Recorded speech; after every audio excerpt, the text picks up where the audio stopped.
Hi guys, my name is Raven Wilson and I'm with Harris County Precinct One Commissioner Rodney Ellis's office.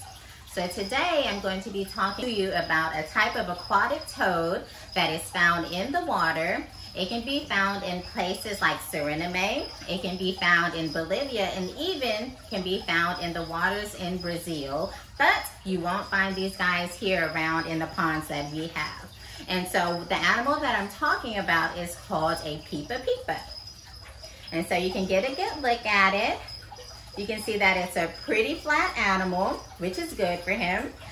You can also see that the head is in the type of a triangle. And so we're going to talk about some different adaptations with this guy so you can know how cool he is. And so one of the things that I mentioned already is that it is an aquatic toad. So that means that this is a type of amphibian that we have. The only thing about this one is that it likes to stay in the water most of the time. So if you were to come across this one, it would be at the bottom of the water. It kind of likes to camouflage and blend in with the dirt and with the rocks and with the different types of leaf that falls down. And so I say the leaves, they have leaf litter that comes at the bottom of the water. And so that's good for this one because you can see the color, right? You see the color is brown, and these guys can also come from brown to gray.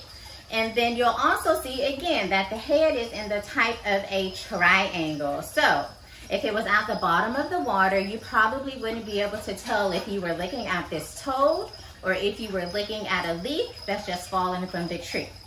And so another thing about this one is going to be the eyes. So most of the time, if you have something that is small on an animal, maybe they don't use it that much. And so if you get a good look right here, you can see that the eyes are really tiny. So again, if they're tiny like this, that means that they are not going to use them much. And so instead of using eyes to be able to find its food, it's going to use fingers. So you can see that their fingers kind of look like ours. They have these little things at the ends of them, and that's what helps them to be able to sense better. And so what they're going to do is they're going to travel at the bottom of the water, and they're going to move those fingers around. So when they're moving those fingers around, that's a way for them to be able to try and pick up a scent and smell around for their food. So these guys are going to eat different types of invertebrates that you'll find at the bottom of the water. They'll eat different types of fish and even different types of worms. So unlike some other amphibians, these guys, if you were to open their mouth, you're not going to find a tongue and you are not going to find teeth. And so one of the cool things about them is while they're sitting at the bottom of the water, they can camouflage really well. They'll just sit there and they'll just kind of wait and they'll have their mouth open. So something's going to come along and it's not going to see my Pipa. So that fish may come along, and one of the things that the Pipa is going to do is it's going to wait for the opportunity, and then it's going to kind of jump out at it, and then he'll be able to eat its food. So this is a really cool thing for him, the color that he is, and to be able to look like a leaf, because the prey most of the time will not be able to see them. And so again, small eyes, but they have those hands to be able to make up for it so that they can find their food. On their back legs, something else that's really cool for them is going to be their feet. So they have webbed feet just like a duck would have, right? So that's like another indication of an animal that is going to be in the water. And so they have the webbed feet like that. So you can kind of see what he's doing right now, right? If he were in the water right now, when he pushes back, he's going to move forward. So that's why those webbed feet are there, to be able to help him to move pretty fast throughout the water.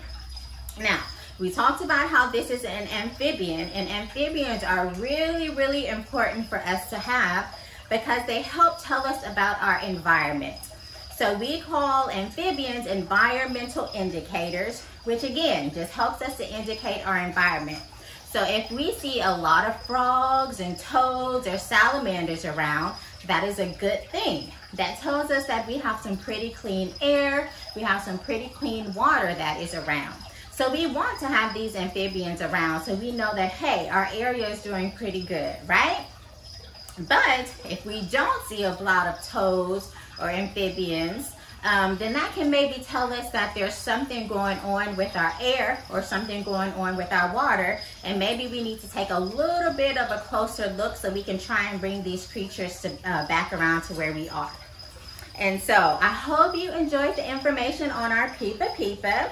If you have any questions at all, you can always email me at raven.wilson@cp1.hctx.net. All right, see y'all later.